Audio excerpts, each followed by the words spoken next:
ইসলামের 5টা স্তম্ভের মধ্যে একটা স্তম্ভ হচ্ছে হজ।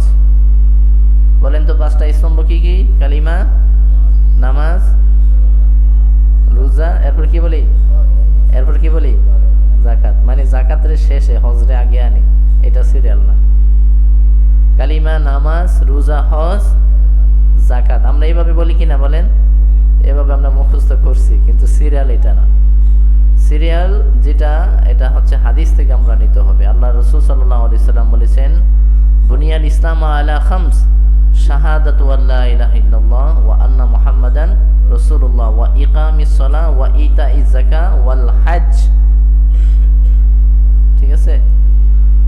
তাহলে ওয়া সাওমি রমাদান। তো এই হজটা আমাদের সিরিয়াল অনুযায়ী হয় না, এটা আমরা আমাদের মতন করে বলি। তো 5টা মৌলিক, যে 5টার ব্যাপারে আমাদেরকে বিশ্বাস রাখা হচ্ছে ফরজ, এই 5টার মধ্যে হজকে আল্লাহ তাআলা ফরজ করে দিয়েছেন, সবার উপরে করে নাই। যারা সামর্থ্যবান, এই ট্রাভেলটা করতে, ভিজিট করতে যে পরিমাণ টাকা পয়সার প্রয়োজন হয় এবং নিজের ফ্যামিলিকে মেনটেনেন্স করতে যে পরিমাণ খরচ হয়, এভরিথিং সব কিছু যদি একজন মানুষ মেনটেন করতে পারে, তাহলে তার উপরেই আল্লাহ তাআলা হজকে ফরজ করে দিয়েছেন। এবং সে সুস্থ হতে হবে, প্রাপ্তবয়স্ক হতে হবে, মুসলমান হতে হবে। বলেন আলহামদুলিল্লাহ। ইসলামের বিধিবিধানগুলা আমাদের জন্য কতটুকু কমফোর্টেবল দেখেন। যদি আল্লাহ তাআলা এমন করতেন যে একজন ছোট বাচ্চার উপর হজ ফরজ, সে সামর্থ্যবান, তাহলে এই ছোট বাচ্চা হজ করা কঠিন হইতো কিনা বলেন? একজন অসুস্থ মানুষের উপর হজ করা ফরজ, এটা যদি আল্লাহ তাআলা বাধ্যতামূলক করে দিতেন, অসুস্থ ব্যক্তির জন্য হজ করা কঠিন হইতো কিনা? কিন্তু ইসলাম বলে, ইসলাম লা ইউকাল্লিফুল্লাহু নাফসান ইল্লা উসআহা। বান্দা, আমি তোমার জন্য ইসলামের এমন একটা বিধান করি নাই যেটা তোমার জন্য কষ্ট হয়, সব কিছু আমি আল্লাহ তাআলা সহজ করে দিয়েছি। বলেন সুবহানাল্লাহ। আল্লাহ রাব্বুল আলামিন কোরআনুল কারীমের মধ্যে ইব্রাহিম আলাইহিস সালাতু ওয়াস সালাম, ইসমাইল আলাইহিস সালাতু ওয়াস সালাম ঘরকে নির্মাণ করে গোটা পৃথিবীর সমস্ত মানুষকে জানিয়ে দিয়েছেন, ওয়াআযিন ফিন-নাসি বিল-হজ্জি ইয়াতুকা রিজালান ওয়া আলা কুল্লি যামিরিন ইয়াতিনা মিন কুল্লি ফাজ্জিন আমিক। আল্লাহ রাব্বুল আলামিন জানিয়ে দিয়েছেন, আপনি তাদেরকে আহ্বান করেন, আহ্বান করেন, গোটা পৃথিবীর সমস্ত মানুষদেরকে আপনি আহ্বান করেন, তারা যেন হজের জন্য আসে, তারা যেন হেঁটে হেঁটে অথবা সাওয়ারের উপরে বহন করে যেন আমার ঘরকে তওয়াফ করার জন্য আসে। সুবহানাল্লাহ। লিয়াশহাদু মানাফিআ লাহুম, তাদের এই ভিজিটটা তাদের জন্য অনেক উপকারে আসবে। বলেন সুবহানাল্লাহ। আল্লাহর ঘর যারা দেখেছে, মনের মধ্যে প্রশান্তি আসে কি আসে না বলেন তো? এখানে অনেক হাজী সাহেবরা আছেন, অনেক, আমার সামনের কাতারে অনেক হাজী সাহেবরা আছেন, পেছনে অনেক হাজী সাহেবরা এখানে আছেন। আপনার যে এই কাবা ঘরকে সরাসরি দেখার আগে, এই ছবিতে বলেন, ভিডিওতে বলেন, এতটুক দেখা যেতটুক মনের প্রশান্তি পাইছেন, সরাসরি যে দেখছেন এর সাথে ছবি দেখার কোনো মিল আছে বলেন? কিচ্ছু মিল নাই। প্রকৃতপক্ষে একজন আশিকে রাসূল, একজন আল্লাহ প্রেমিক, রাসূল প্রেমিক, সে যখন কাবাকে দেখবে, রাসূলের রওজাকে জিয়ারত করবে, রাসূলের রওজার পাশে দাঁড়িয়ে যখন সে সালাম দিবে, সেই যে ফিলিংসটা, সেই অনুভূতিটা আশিকে রাসূল ছাড়া কেউ বলতে পারবে না। কথা বলেন ঠিক কিনা? তাহলে আল্লাহ রাব্বুল আলামিন বলেন, আমার ঘরকে দেখার জন্য আসো, তওয়াফ করার জন্য আসো। আমার ঘরকে যখন তোমরা পরিদর্শন করবা, আমার নবীজির রওজা যখন তোমরা দেখবা, এটা তোমাদের জন্য উপকার হবে, মনের মধ্যে প্রশান্তি আসবে। সুবহানাল্লাহ।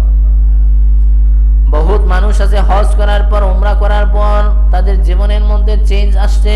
কথা বলেন ঠিক কিনা? আগে যেমনই ভাবে বেনামাজি ছিল, গুনার মধ্যে লিপ্ত ছিল, কিন্তু হজ করার পর, উমরা করার পর সব কিছু ছেড়ে দিয়ে পাক্কা মুসলমান, পাক্কা দিনদার নামাজি হয়ে গেছে, এমন নজির আছে না নাই?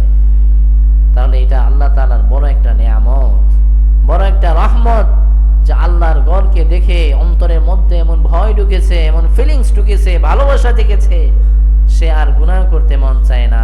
তার চোখের মধ্যে কাবা বেশি ওঠে, তার চোখের মধ্যে নবীজির রওজা বেশি ওঠে। কথা বলেন ঠিক কি না? এই জন্য হজ করতে আমাদের মন চায় কি চায় না বলেন? নবীজির রওজা দেখতে মন চায় কি চায় না? এটা সকলের মনের একটা আকুতি। যদি যেতে পারতাম সেই সোনার মদিনায়, নবী গো তোমার রওজার সামনে দাঁড়াইয়া সালামও দিতাম তোমায়, মনের যত আবেগ আকুতি আছে সব কিছু প্রকাশ করতাম, দুনিয়ার মানুষ বুঝতো না, নবী তুমি বুঝতা। কথা বলেন ঠিক কিনা? এই জন্যই হজ আল্লাহ রাব্বুল আলামিন সামর্থ্যবানদের উপর ফরজ করে দিয়েছেন। হজের মধ্যে শারীরিক কষ্ট আছে, আর্থিক, অর্থাৎ দুইটা শ্রম দিতে হয়। শারীরিক শ্রম এবং আর্থিক, এই দুইটার সমন্বয় হচ্ছে হজ। বলেন সুবহানাল্লাহ। এই যে আমরা নামাজ পড়তেছি, একটু শরীরের কষ্ট হয়, ব্যায়াম করলে একটু কষ্ট হয়। নামাজ পড়তে আসছি, কোনো টাকা খরচ হয়? হয় না। কিন্তু হজ হচ্ছে এমন যে আপনার শরীরও সুস্থ থাকতে হয়, শরীর সুস্থ না থাকলে হজ করা যায় না। তওয়াফ করতে অনেক হাজী সাহেবরা এসে বলেন যে হুজুর তওয়াফ করার সময় দেখি যে আমরা মিশরীয়দের সামনে দাঁড়াইলে আমরা অর্ধেক ওরার। কথা বলেন ঠিক না?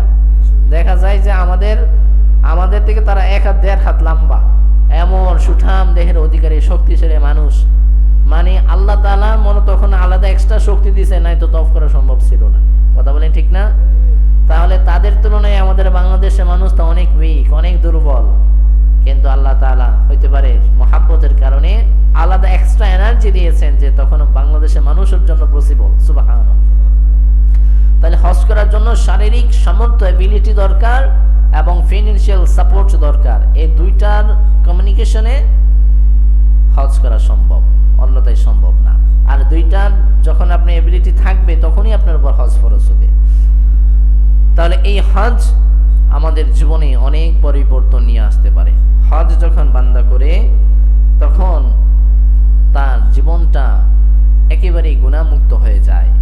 সে এমন গুনাহমুক্ত হয় যে এইমাত্র একজন ছোট মাসুম বাচ্চা যেমন জন্মগ্রহণ করেছে, তার কোনো গুনাহ নাই, একজন হাজী সাহেবেরও তেমন কোনো গুনাহ নাই। বলেন সুবহানাল্লাহ।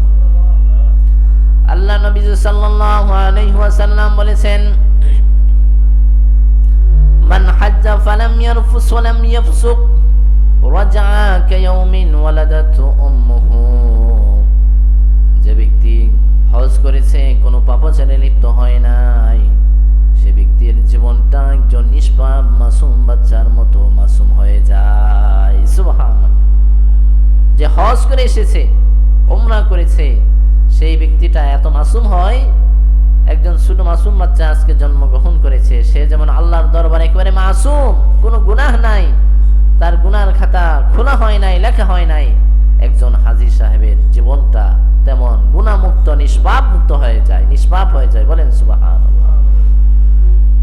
হজ করার কারণে গুনার কাফারা হয়ে যায়, অর্থাৎ তার জীবনের বিগত জীবনের যত গুনাহকে সে করেছে, সে যদি আল্লাহর দরবারে তওবা করে, সে যদি আল্লাহর দরবারে আল্লাহর ঘরকে ধরে তওয়াফ করে, নবীজির রওজা জিয়ারত করে, সে যদি তওবা করে আল্লাহর কাছে ক্ষমা করতে যায়, ক্ষমা চাই, রব্বুল আলামিন বলেন তার বিগত জীবনের সমস্ত গুনাহগুলি ক্ষমা হয়ে যায়। সুবহানাল্লাহ।